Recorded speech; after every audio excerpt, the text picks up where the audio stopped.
Rock, rock, rock, rock Nation Incorporated, yeah. Rock Nation Incorporated, yeah. Rock Nation Incorporated, yeah. Oh, Rock Nation. Welcome to the craziest show this side of Mars. This is Rock Nation Incorporated. Here's your host with the most, Keith Shannon. Yeah. I think I'm on fire. Hi, everybody. Welcome to Rock Nation Incorporated. Today on the show, we have the bassist, singer, and founder of Enuff's Enough, Mr. Chip Znuff. But first, here's his bio. Founder, bassist, singer, and namesake of the group, Chip Znuff has led the band through its highest highs as well as its most turbulent times. The band scored 2 major successes in 1989 with hit singles off their self-titled debut album, the aforementioned New Thing, as well as the powerful ballad Fly High Michelle.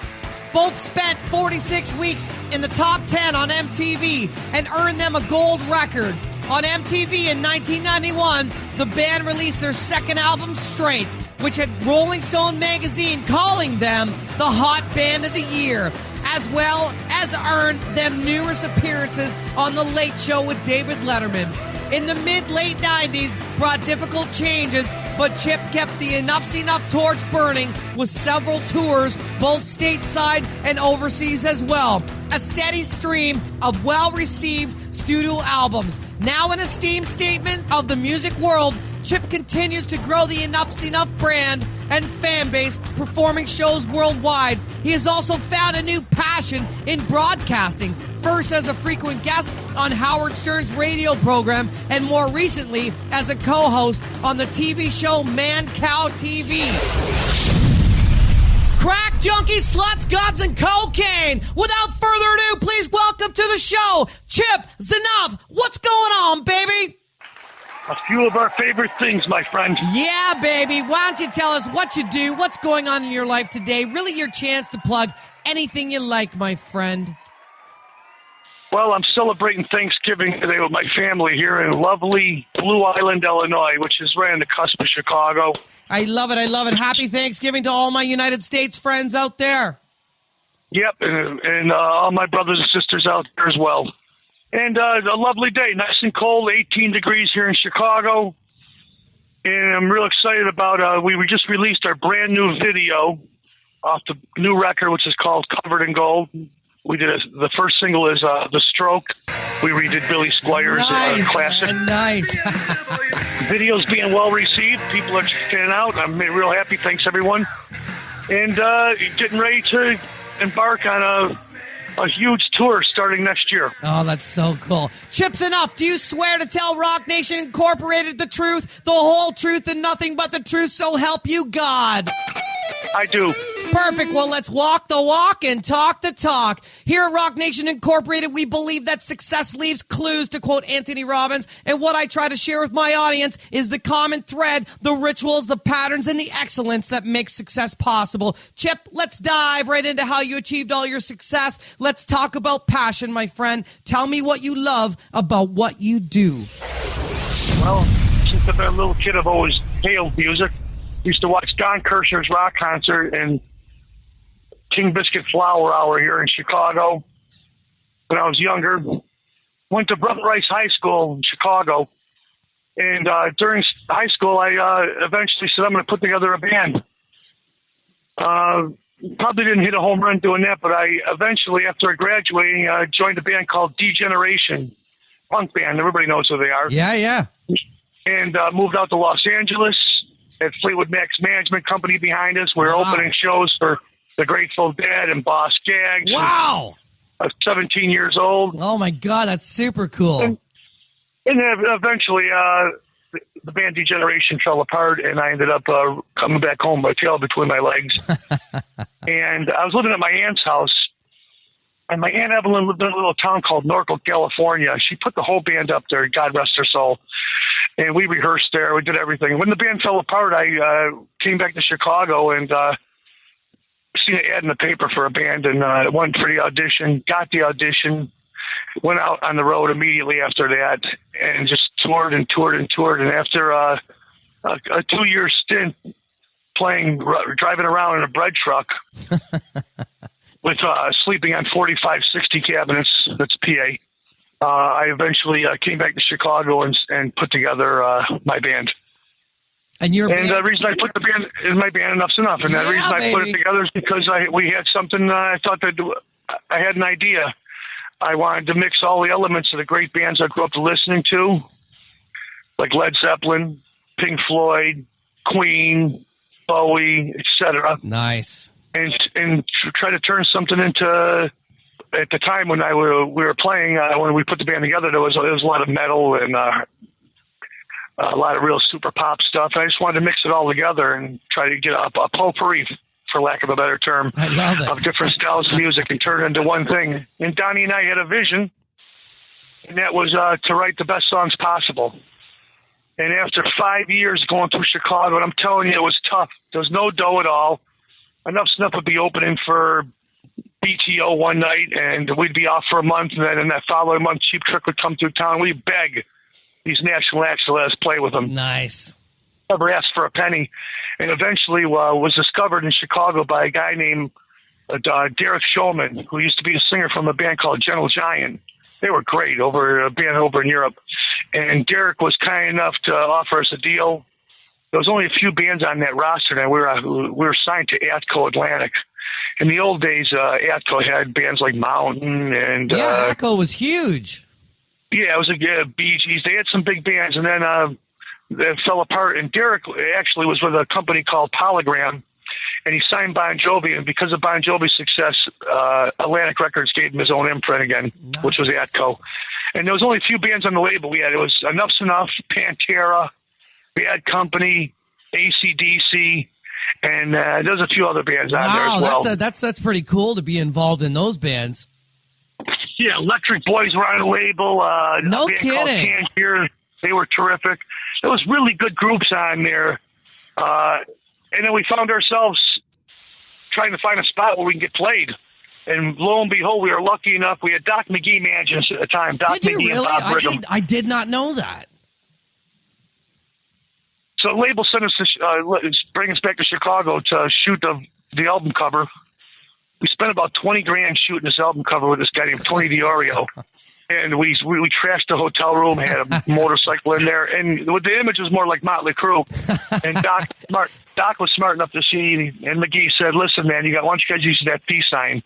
But Donnie had a tattoo peace sign on his shoulder. He says, "I think that's a much hipper image, and it'll last forever, and it means cool things. Why don't you guys think about that?" And we did. And we said, "We're going to go with the peace sign." No kidding. Record came out August 22nd of 1989. We were all young kids then, didn't know what to expect. And I remember on the very first tour, a bus pulled up. We were like, "Oh, we had to go on a tour bus. This is incredible." And the record company said, "You guys will be out for 2-3 weeks. I didn't come home for a year." Because the first single, Get High, the New Thing, came out like gangbusters. And a guy over at MTV, this guy over at MTV, he's running VH1 now. He's a genius. His name's Rick Krim. And he really is responsible for breaking a lot of bands like Guns N' Roses and Poison and Jellyfish. And he was nice enough to say, let's give these guys a chance and give them some spins. And the video was a killer video shot by a guy named Benji Howell and Ralph Zeman out of England. And people just grabbed onto it. And I've been chasing the carrot ever since, bro. I think that's awesome, man. Now, listen, I'm kind of like around your age too. So 89, I'm 19 years old, and I'm in the scene. I'm an 80s guy. I'm into Motley. I'm into Skid Row. Here comes this band. I'm actually following all that stuff. So at the time when you guys are coming out, Bullet Boys is hitting. Rock's Gang's hitting. You guys are hitting. You guys are all like the second wave to really come in hard. And you guys had heavy rotation, man. And I loved everything that you were selling. And you know what? That first album, and this is super honest, not because I'm talking to Chip, but this is for the audience. That first album, even the second album, the first album, word for word, song for song, there's not a bad fucking song on that album. Still to this day, 25 years later, 25 years later, you can put that album on and listen to it from front to back, and it's all hits, all killer, no filler, baby. You know what? I love that album, dude, and I still love that album today. Thanks, bro. Paul Stanley calls it a classic. It really, really is. I got to be honest with you. When we did that record, and basically it was done in a studio in Lake Geneva, Wisconsin, and it was recorded live. We just, Vicky Fox counted it off, and we went into the songs, and we played them all. And then we listened to the bass and drums and guitars and said, let's keep this and let's do some minimal overdubs. It wasn't a traditional record where, okay, we'll do drums first, then we'll do the bass, then we'll do the guitars. We really bashed that stuff out live, and then minimal overdubs. And when we finished, we were shocked. It didn't cost us a Brinks truck full of money, so we were happy about that. And secondly, we got a chance to forge a relationship with Paul Lanny, who mixed that record. He did Chase. He also did Peace Sells and Who's Buying by Megadeth. Nice. And so he had a great sense of balance. And our whole lives changed after that because we really didn't have a lot on the South Side. We just hardworking cats. Donnie and I would do jobs on the side.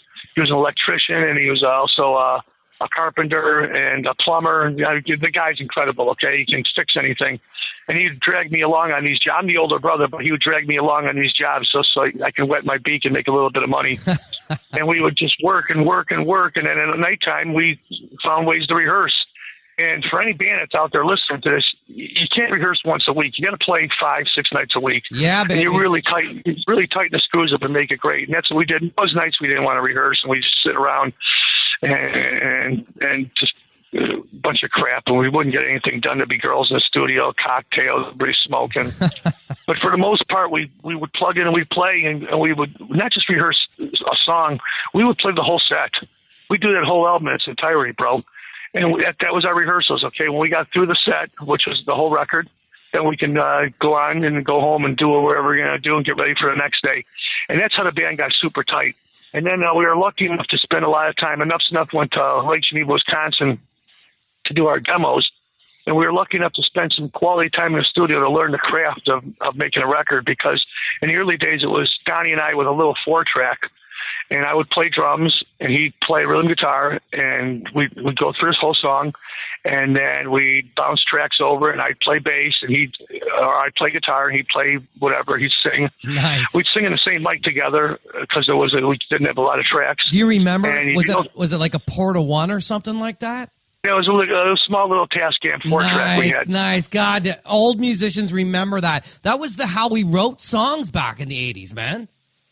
Absolutely, it was such an ingenious way to do it, because you would do your first 4 tracks on that thing, and then you would flip it and you would bounce it all down to like 1, so you could get I think you could get a lot of tracks. The more tracks you got, the worse the sound got, but you could pump it out all day. Yeah, we did it on a reel-to-reel actually, but in the old days we would have 2 cassette tapes, and Donnie and I both play guitar, and we'd sing and do the harmonies, and just play the whole song all the way through. And then we'd play that back with the cassette tape recording the other cassette tape. Nice, in the background. And then we'd sing on that too, so we get some extra overdubs. I remember my grandfather telling my dad, listen, Chip's sneaking girls in the house in the middle of the night, but it was just us doing falsetto harmonies, I love that, man. I think some of the musicians that listen to this are going to love that Porta 1, that story, man, because that is freaking awesome. Let me ask you a question that I've known probably for 20 plus years, because I do know a little bit about you guys. This wasn't something I just read to catch up before we had this conversation. Back in the day when I was trying to get signed, let's say 89, when you guys were out, I read an article, and correct me if I'm wrong, this is a long time ago. You guys got signed. How? Maybe you can elaborate on this, but didn't you guys have 50 plus songs in a catalog before you even got signed, and basically showed up at the record company and just said, hey, listen, we got 50 plus songs here going on? Yeah, here's what happened. We got turned down by every single label. Enuff just could not buy a deal. We couldn't get arrested. We walked naked down the streets. However, we had all these demos that we were recording, and and it was cassette tapes back then, okay?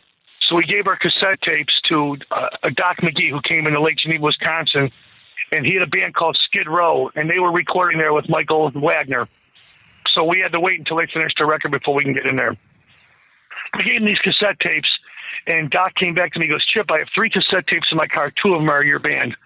And we were flattered that Doc was even listening to us. He goes, I'm going to try to help you guys out a little bit. He wasn't managing the band at all then, but he was friends with Bob Brigham, who was running Royal Recorders in Lake Geneva. So he took those demo tapes and sent them out. And after being turned down by every single label, Epic and Warner Brothers, and you name the labels that were out there, they said, no, thank you. Immediately he found deals. So we had Capitol Records that was the first one to respond. They said, we want to sign Enuff Znuff. The girl came out to Chicago to meet the band. I was married at the time. My wife told me, if you want to sleep with her, just to procure this deal, go right ahead, because she's seen how much we suffered all them years. But I didn't have to do that. And we said we had a formal agreement. It was a facsimile that said first album for Enuff Znuff, $150,000. So we thought, this is a ton of money for guys who come from nothing. Yeah. We're going to take this deal. You can't get no $150,000 now. It's not that easy. No. So then maybe 2 days later, Derek Shulman received a cassette tape, and he heard New Thing, and he heard Fly Michelle and She Wants More and For Now, and he goes, I want this band. And he came to Chicago, and he offered us considerably more. It was a couple $100,000 it was, I remember, to do the first record. We thought, we could do this record for way cheaper than that. We could all have money to pay our rent. Yeah. That was my thing. So Derek was kind enough to believe in the band, say, well, who did these demos? We told him, well, we did it with a guy named Rich Denehart, who did a lot of stuff for Adrian Belew from King Crimson. Adrian had a side project called Adrian Belew and the Bears. And he believed that, he thought those records sounded great. He says, okay, you guys go ahead and do it with Denehart. No kidding. And yeah, so we went in the studio and we started tracking immediately. And, during the time when we were doing the record, we had a couple different guys with us, and they provided us with every single drug in the world, all the alcohol we want, a plethora of trim. Well, what time is it? Like 88, 89, right? Yeah. It's 89. We were late 89, yeah, right? Yeah, we started the record in 89 as well. The record came out on August 22nd, 1989. So we started making this record. We weren't focused at all. So we really had to turn it around like in the middle of the record and say, guys, we just got to push out all this, any promiscuity and substance abuse got to be pushed aside. But Enuff Znuff wants to have any at all. We got to be semi-focused. And record company never came out one time during the record, by the way. We did the whole thing on our own. Nobody showed up. No one checked on us. Which is kind of cool because you got to do your own thing. When we first sat down with the label, before we actually did the record, the label came out to give us a formal deal. And Derek Shulman, who was a brilliant guy, he says, Chip, we're going to change the name of the band. We're not going to call it Enuff Znuff. I said, you got to be kidding me. We've been playing Enuff Znuff for 5 years, honing our craft, and everybody knows who we are. He goes, how many people really know you guys? 10, 20, 30,000 people? He goes, millions are going to know you guys in the next couple of months. He goes, well, let's change it to Flies on Fire. Come on. And we said, we were kind of bummed out. We said, oh, you think so? He goes, well, I'm thinking of that or maybe Schoolyard. And we were like, oh, man, no one didn't. And then the meeting ended with the name of the band being changed to Trick or Treat. So I'm devastated. I remember going back home and thinking, well, I even told him, I said, listen, I'm not Chip Znuff. I'll just be Chip, okay? Don't even worry about it. And let's just keep the name of the band. So I really believe it's something that's really unique. And he says, I'm telling you, Trick or Treat every single year. People are going to come out every night. Every night's going to be like Halloween. And I'm thinking, I wasn't digging it at all. No way, man. I knew, and he's got a good sense of balance. I think he thought about it when he went home. And about 8 o'clock in the morning, I got a telephone call. I usually didn't get up that early. And I picked up the phone, and it was Derek, and I said, good morning.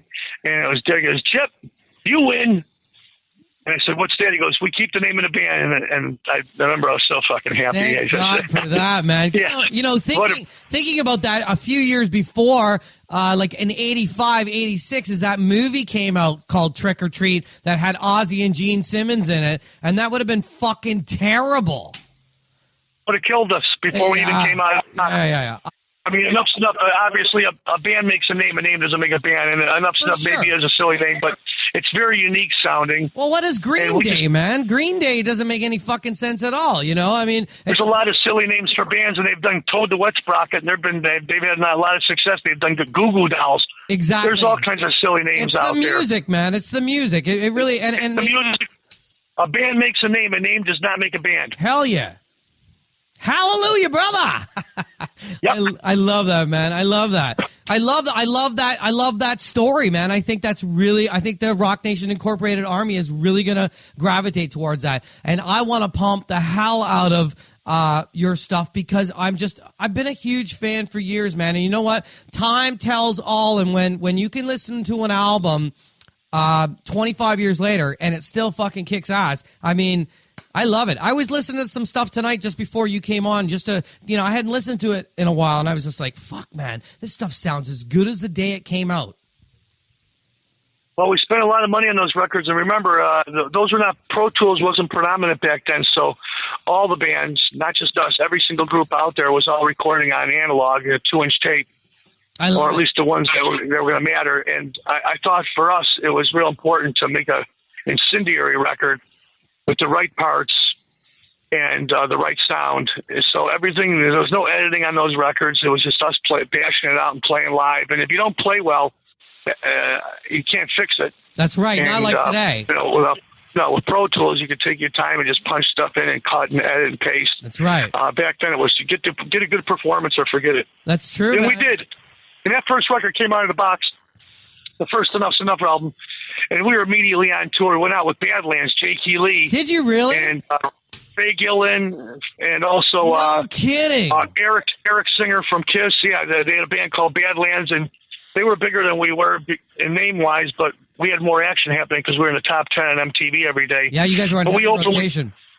Yeah, we took the tour, and it was good for us because we were playing the sold-out shows every single night. We got to watch the big boys, how they do it live, and I think they taught us a lot.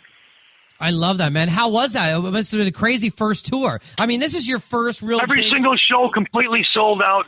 I remember my mother gave me some tetracycline pills in case anybody caught anything on the road.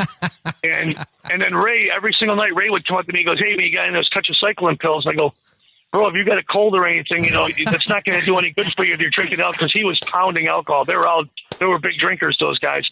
And I don't think Eric was drinking a lot, but the other guys like to drink. And I told Ray that maybe it's in his best interest to not drink for a day so the pills will work. But he didn't listen. He was eating 2, 3, 4, 5, 6 pills a day of tetracycline. Wow. I had to get another batch. From the doctors to make sure we were okay. Well, you guys caught the tail end of really what is still, in my eyes and a lot of people's eyes, the best music era ever. I mean, some would argue, the 60s, 70s, and 80s are all great. I mean, fantastic music. But I grew up in the 80s, and my time for that ended in like 90. I guess by 94, it all kind of hit the fan. But I mean, you guys really enjoyed a couple of really great years. You had Strength come out in 91. I mean, The World is a Gutter is still a fucking great song. Crack junkies, guns, sluts, and cocaine. A man killing man feeling no pain. I mean, it's still a great, great, great song. I appreciate that. I think the Strength album was probably one of our strongest albums today. We've had a lot of good records, not to sound immodest, but I'm very happy with our output.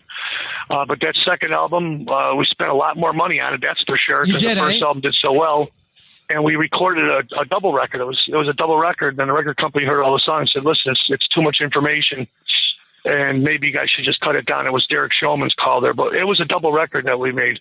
And we recorded actually, I think 32 songs for that. Wow. So it was a triple record, really. Wow. And then we cut it down to the 14 or 15 that's on Strength. And that's a strong record. Those songs are about everyday experiences that Di and I went through, and maybe you did too. And we touched upon a lot of subjects. Those not only about the typical stuff, substance abuse and love and relationships, but racism.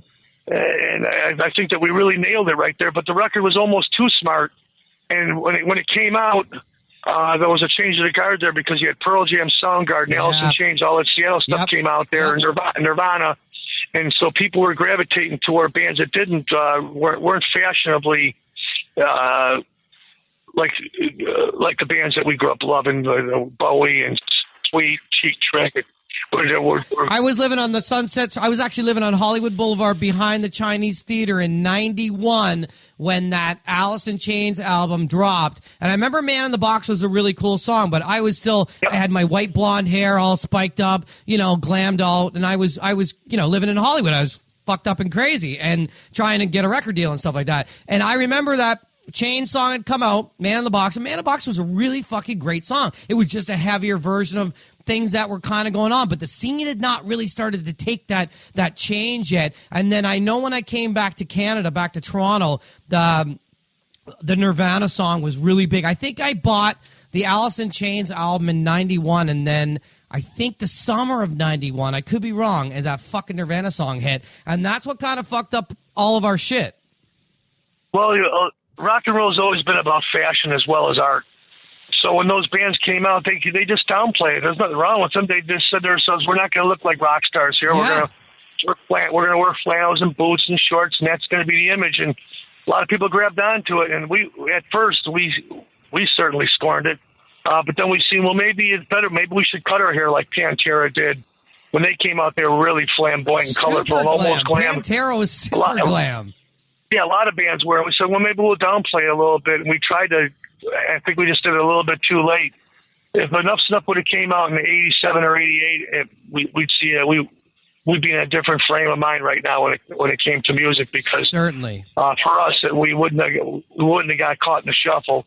And a lot of the bands that fell apart back in the early '90s, and it was rightly so. They didn't get a break, or they didn't have enough to offer.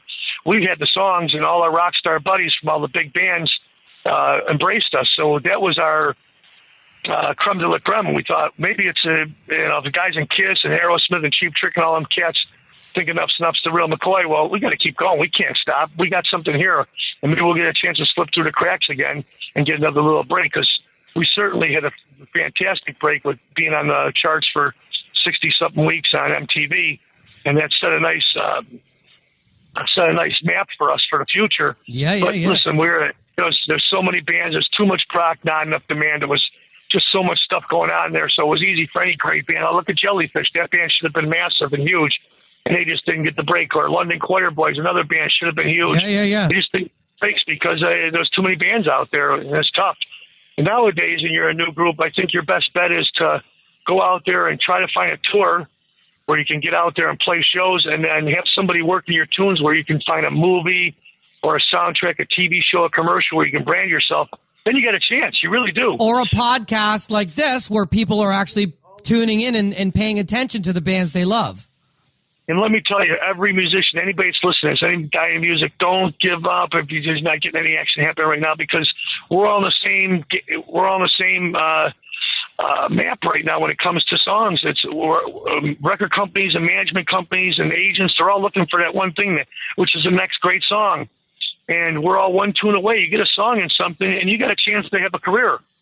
It's not like it used to be, where you got to get radio and you got to hire McCluskey or McGaffey or one of these radio guys to go out there and you got to spend $20,000-$30,000 a month to get your record played on radio. Right. I don't think it's like that anymore. It's a lot different. We've only had one record this year that's been certified platinum in the world right now, and that's the Taylor Swift record. And that just shows you how the sorry state of music business, not being disrespectful to Taylor. Congratulations. I'm just saying, so many great records that are out there right now, and there's really no platinum records. There's singles and there's soundtracks, but platinum records, most people are just going out and getting singles right now. Yeah. But I still believe in records, and all my friends and partners in the music business all think the same thing, that let's put records out there. There's something about that beautiful art, having 10, 12 songs that all go together, and it means a lot. I think it's very difficult. Let's dive into that a little bit. You know what? I'm a kid of my mom. Grew up in the '60s and loved the Beatles and the Stones, and had the box of 45s all stuffed in. And when I was a little kid, I'd open that up and see all those little 45s in there. And then my parents had records. They had, people are gonna email me and go, what? But they had shit like ABBA and Saturday Night Fever. And I would go over to my uncle's place and I would thumb through his albums, and there'd be like, you know, Van Halen's first album and then the cover of Meatloaf with Bat Out of Hell. And you would be fascinated as a little kid at albums and jackets and the things that were inside. Kiss 1980 Dynasty came with a full fold out poster of the guys. And I think that I would love to go back to albums, my brother. Well, I would like to as well. I got to be honest with you. And I still do. I listen to his albums. And it means a lot when I hear these songs that have been created that are timeless. Very, very, very rare. And I think if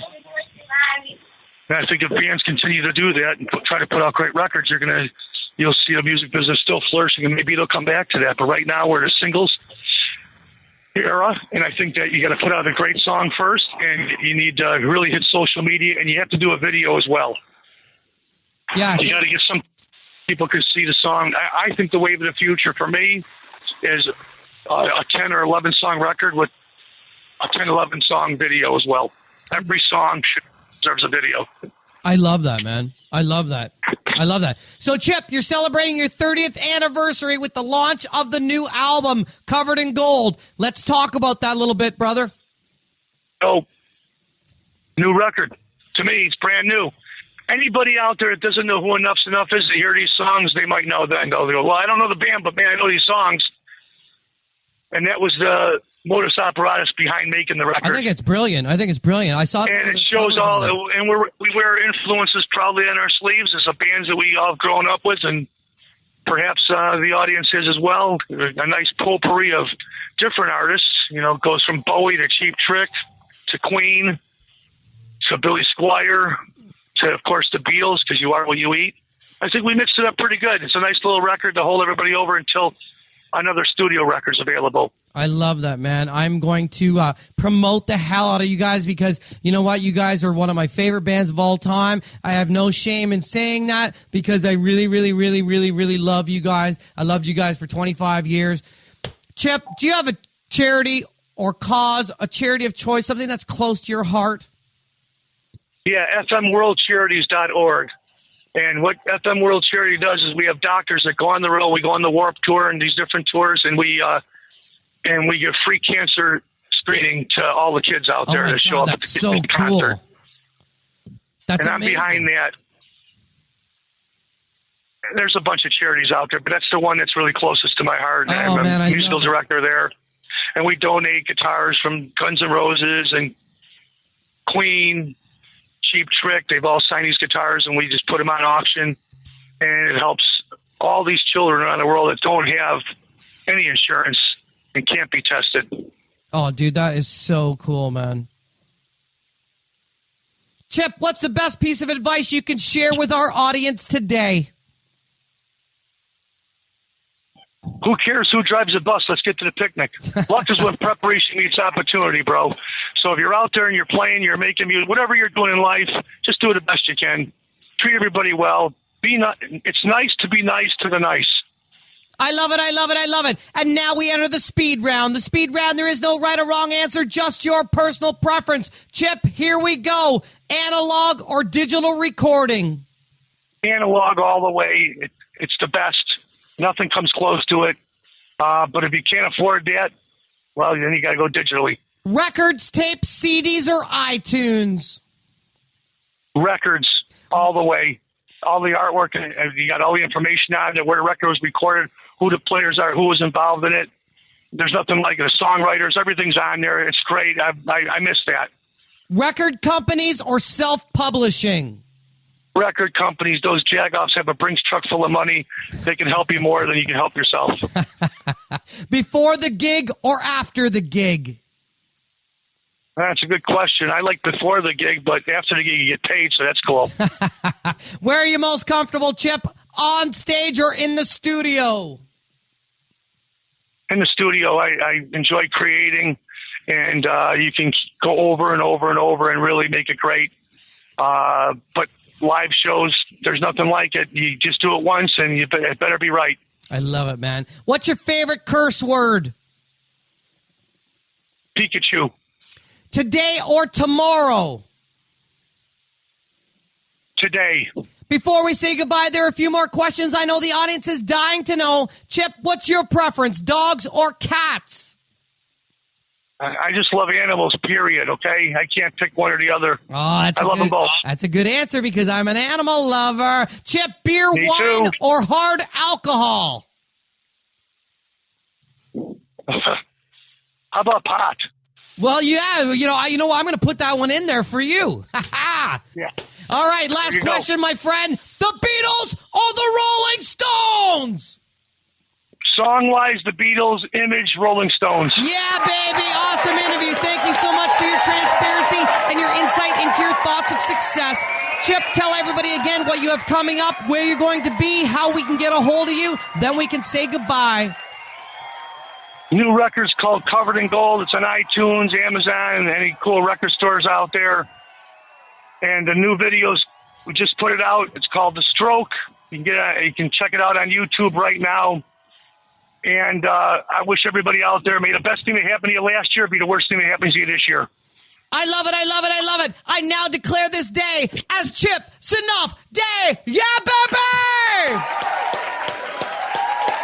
Thanks, everybody. This is Keith Shannon and Chip Znuff for Rock Nation Incorporated, and we will see you on the next show. Peace! Wow, Chip Znuff. I love Enuff's Enough. What a great freaking band, man. You should go and support those guys. I mean, the guy has been working hard for 30 years, man. You gotta support that shit. Listen, I love iTunes reviews. Rock Nation Incorporated loves iTunes reviews. If you go to your iTunes and then scroll down and then find Rock Nation Incorporated under podcast and then go to reviews, give us a 5-star review. Give us a 4-star review if you want. I'd rather a 5 than a 4. But then, you know what? Take a screenshot of it. Send it to me at Keith@InstantAuthorityExpert.com or Keith@RockNationIncorporated.com. I get the screenshot. I see your full name there. And then guess what I do, kiddies? I promote you on the show and I say, you know what? Hey, you know what? Keith Shannon today put a fantastic iTunes review on Rock Nation Incorporated. You know what? I love you. So if you guys go do that, take a screenshot, I will promote you in the biggest and the best episodes. Cool? Savvy? Savvy? Cool. This is Keith Shannon for Rock Nation Incorporated, and we will see you on the next show. Now you've had a taste on how good things are on this side of Mars. Go to rocknationincorporated.com and hit the subscribe button and never miss another show again.